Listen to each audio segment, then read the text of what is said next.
एक इस्लामिक देश ने ऐसा फैसला लिया है जिसने भारत समेत दुनिया भर के मुसलमानों के होश उड़ा दिए हैं। इस इस्लामिक देश ने अचानक तबलीगी जमात पर बैन लगा दिया है। सड़कों पर नमाज पढ़ने पर भी बैन लगा दिया है। यहाँ तक कि कट्टरपंथियों पर भी जबरदस्त एक्शन शुरू हो गया है। आप सोचिए कि ये सब कुछ अगर भारत में हो जाए तो बवाल मच जाएगा।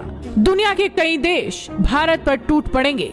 बोला जाएगा कि भारत में मुसलमान खतरे में हैं। लेकिन जब इस इस्लामिक देश ने सड़कों पर नमाज पर बैन लगा दिया तो सब खामोश हैं। सेंट्रल एशिया के देश कजाकिस्तान ने इस्लामिक कट्टरपंथ को बढ़ावा देने वाले लोगों पर बड़ा एक्शन लिया है। कजाकिस्तान में कट्टरपंथी विचारधारा वाले संगठनों को बैन किया जा रहा है। तबलीगी जमात पर नकेल कसी जा रही है। मजे की बात देखिए कि कजाकिस्तान के सबसे बड़े शहर अलमाटी में पुलिस ने ट्रैफिक रोककर नमाज पढ़ने वालों पर भी सख्ती दिखाई है। पुलिस ने कहा है कि नमाज पढ़ने के लिए कोई सड़क नहीं बंद कर सकता। दरअसल नमाज की वजह से वहाँ ट्रैफिक जाम हुआ और एम्बुलेंस जैसी जरूरी सेवाएं तक रुक गई। इस पर कई लोगों ने नाराजगी जाहिर की थी। इसके बाद से सरकार ऐसे मामलों में सख्ती बरत रही है ताकि आगे से आपातकालीन सेवाएं न रुके। कजाकिस्तान के कई हिस्सों में पुलिस ने तबलीगी जमात पर शिकंजा कस दिया है। पश्चिमी कजाकिस्तान में तबलीगी जमात से जुड़े कई प्रचारकों को गिरफ्तार किया गया है। ये लोग मस्जिदों में रुककर भाषण दे रहे थे और अपनी विचारधारा फैला रहे थे।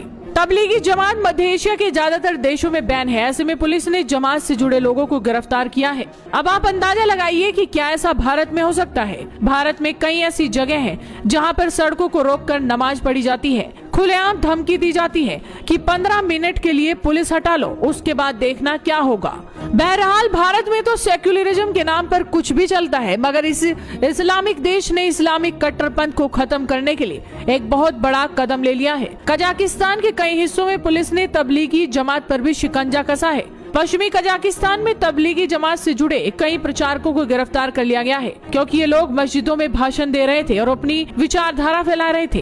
कजाकिस्तान से पहले एक और सेंट्रल एशियाई इस्लामिक देश तजाकिस्तान ने भी हिजाब और दाढ़ी रखने पर पूरी तरह से पाबंदी लगाती थी। सऊदी अरब और संयुक्त अरब अमीरात जैसे देश भी कट्टरता को छोड़कर अब आगे बढ़ रहे हैं। सऊदी अरब तो तबलीगी जमात को पहले ही बैन कर चुका है और उधर चीन ने तो कट्टरपंथ को रोकने के लिए नायाब तरीका ही ढूंढ लिया है। चीन ने अपने देश में जबरन मस्जिदों के आकार बदल दिए हैं। मुस्लिमों को वहाँ कुछ भी करने की आजादी नहीं, ना तो वो नमाज पढ़ सकते हैं, ना ही टोपी पहन सकते हैं। चीन ने तो इस्लाम का ही चीनीकरण कर दिया है। मगर मजे की बात देखिए कि भारत, पाकिस्तान और बांग्लादेश में जमात वाले लोग मौज कर रहे हैं। भारत में तो ये हाल है कि कोर्ट के आदेश के बाद अगर किसी मस्जिद का सर्वे किया जाता है तो वो भी नहीं किया जा सकता क्योंकि लोग पत्थरबाजी शुरू कर देते हैं। लेकिन अब इस इस्लामिक देश में देखिए किस तरह से तबलीगी जमात को बैन कर दिया गया है। नमाज तक पर रोक लगा दी गई है। फिलहाल देखना होगा कि इस्लामिक देश के सख्त एक्शन के बाद क्या प्रतिक्रियाएं देखने को मिलती हैं। आपका इस खबर पर क्या कहना है, अपनी राय हमें कमेंट कर बताइए। साथ ही इस वीडियो को शेयर कीजिए और जुड़े रहिए हेडलाइंस इंडिया के साथ।